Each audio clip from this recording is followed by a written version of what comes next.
بسم اللہ الرحمن الرحیم۔ السلام علیکم سامعین کرام، آج کا بیان حضرت موسیٰ علیہ السلام کی ولادت اور حفاظت کے بارے میں ہے۔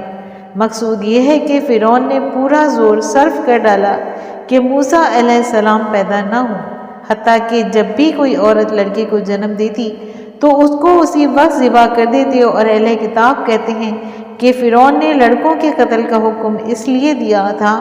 تاکہ ان کی طاقت اور شوکت کمزور پڑ جائے اور یہ ہم سے لڑنے کے قابل نہ رہیں۔ لیکن یہ بات محلی نظر ہے بلکہ باطل ہے۔ ہاں، ایسا ہے کہ حضرت موسیٰ علیہ السلام کی بعثت کے بعد بھی فرعون نے قتل اولاد جاری رکھا تھا۔ وہ اسی لیے تھا تاکہ بنی اسرائیل کی قوت اور شوکت کمزور پڑ جائے، اور حضرت موسیٰ علیہ السلام کی بعثت سے پہلے بچوں کا قتل وہ حضرت موسیٰ علیہ السلام کی پیدائش روکنے کے لیے کیا تھا، اور اس بات کی تصریح خود قرآن مقدس میں بھی آئی ہے۔ فَلَمَّا جَاءَهُم بِالْحَقِّ مِنْ عِنْدِنَا قَالُوا اقْتُلُوا أَبْنَاءَ الَّذِينَ آمَنُوا مَعَهُ وَاسْتَحْيُوا نِسَاءَهُمْ، یعنی ارشاد باری تعالیٰ ہے کہ پس جب وہ ان کے پاس ہماری طرف سے دین حق لے کر پہنچے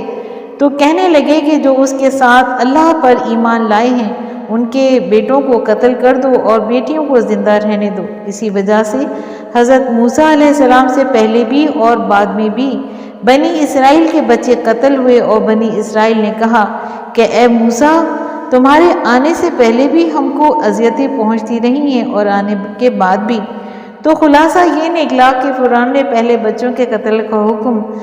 موسیٰ علیہ السلام کے وجود کو ختم کرنے کے لیے دیا تھا، بعد ازاں ان کی طاقت کو ختم کرنے کے لیے دیا تھا۔ حضرت موسیٰ علیہ السلام کی عام تدبیروں کے خلاف وجود میں آ کر رہے، کیونکہ تقدیر کہتی ہے کہ اے جابر ظالم بادشاہ، جو اپنے لشکروں کی کثرت اور اپنی طاقت اور وسیع سلطنت کے بلبوتے غرور میں اکڑا ہوا ہے، سن لے کہ بے عظیم ذات جس پر کوئی غالب نہیں آ سکتا، اس کے حکم کو کوئی ٹال نہیں سکتا، اس کی لکھی ہوئی بات کو کوئی بدل نہیں سکتا۔ اس نے اس بچے کے پیدا کرنے کا تہیہ کر لیا ہے، اور جس سے تو کانپتا پھر رہا ہے، جس کے سبب تو نے بے جان اور بے دردی سے بے شمار کلیوں کو ان کے کھیلنے سے پہلے ہی قتل کروا دیا۔ اور قدرت کا کرشمہ دیکھیں کہ وہ عظیم ذات اس بچے کو تیرے ہی گھر میں پرورش کروائے گی، اور اسی پر پس پش نہیں بلکہ عین تیرے بستر پر پرورش کروائے گی، اور اس کی غذا بھی تیرے کھانے پینے میں سے ہی ہوگی اور تیرے گھر میں ہوگی۔ اور قدرت کی نرنگیاں دیکھ کر تو اس کو اپنا بیٹا بنائے گا اور اس کی پرورش کا انتظام کرے گا، اور اس کے لیے خادماؤں کو خدمت پر رکھے گا۔ لیکن اپنی بے بسی پر سوچ کہ تو اصلی حقیقت دراز سے بالکل جاہل اور غافل ہوگا، پھر تجھے خدائی کا دعویٰ کیسے زیب دیتا ہے، اور آگے چل کر تیری ہلاکت اور بربادی دنیا میں بھی آخرت میں بھی اسی کے ہاتھ پر ہوگی، کیونکہ وہ تیرے پاس حق لے کر آئے گا اور تو اس کی مخالفت کرے گا اور اس پر وحی شدہ کو جھٹلائے گا۔ اللہ عز و جل قدرت و طاقت کا بے مثال بادشاہ یہ سب کچھ اس لیے دکھائے گا تاکہ تو بھی اور تمام مخلوق بھی دیکھ لے کہ کیسے اس نے تیری طاقتوں تدبیروں پر پانی پھیرا ہے۔ بے شک وہی آسمانوں اور زمینوں کا پرورش کرنے والا ہے،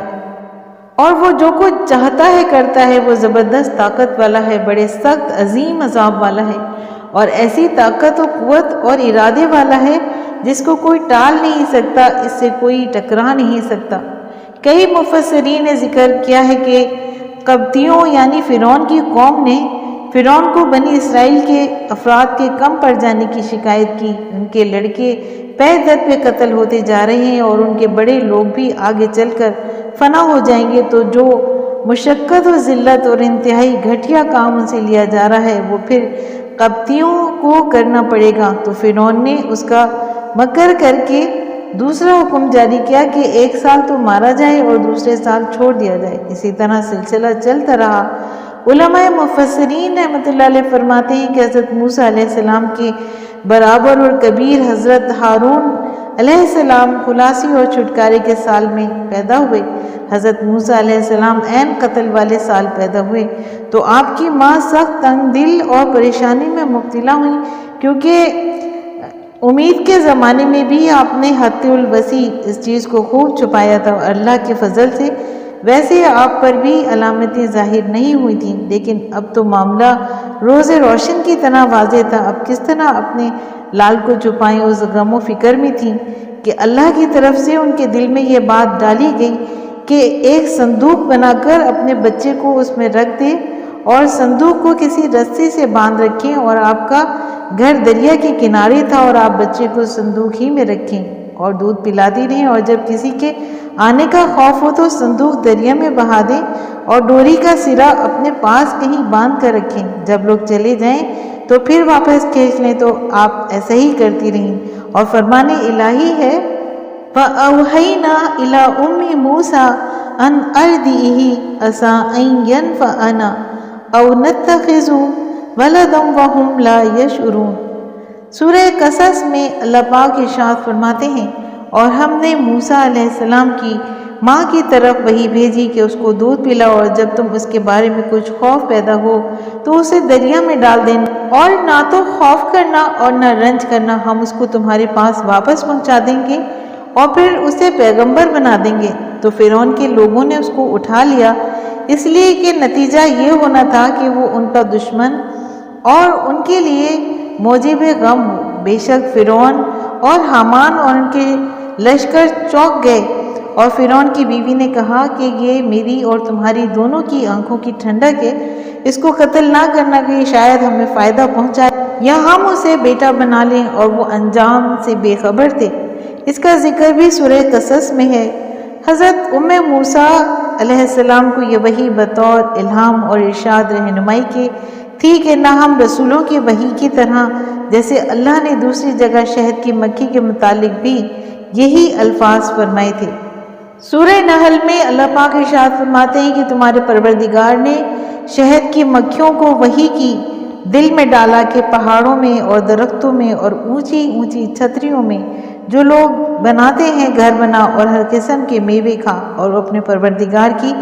صاف رستوں پر چلی جا۔ سامعین کرام، اس سے معلوم ہوا کہ یہ وہ وحی نہیں جو انبیاء اور رسول کو بھیجی جاتی تھی۔ سامعین کرام، خلاصہ کلام یہ ہوا کہ اللہ عز و جل نے ان کو اس بات کی رہنمائی کی اور یہ بھی الہام کیا کہ رنج و غم اور کسی قسم کا خوف نہ کرنا، اگر یہ کہیں چلا بھی گیا تو اللہ اس کی دیر ہی پاس واپس لائے گا، اور مزید خوشخبری یہ کہ اس کو نبوت اور رسالت کے رتبے پر فائز فرمائے گا، اور دنیا اور آخرت میں اس کا کلمہ روشن و بلند ہوگا۔ تو حضرت موسیٰ اللہ کی ہدایت پر عمل و پیرا رہیں،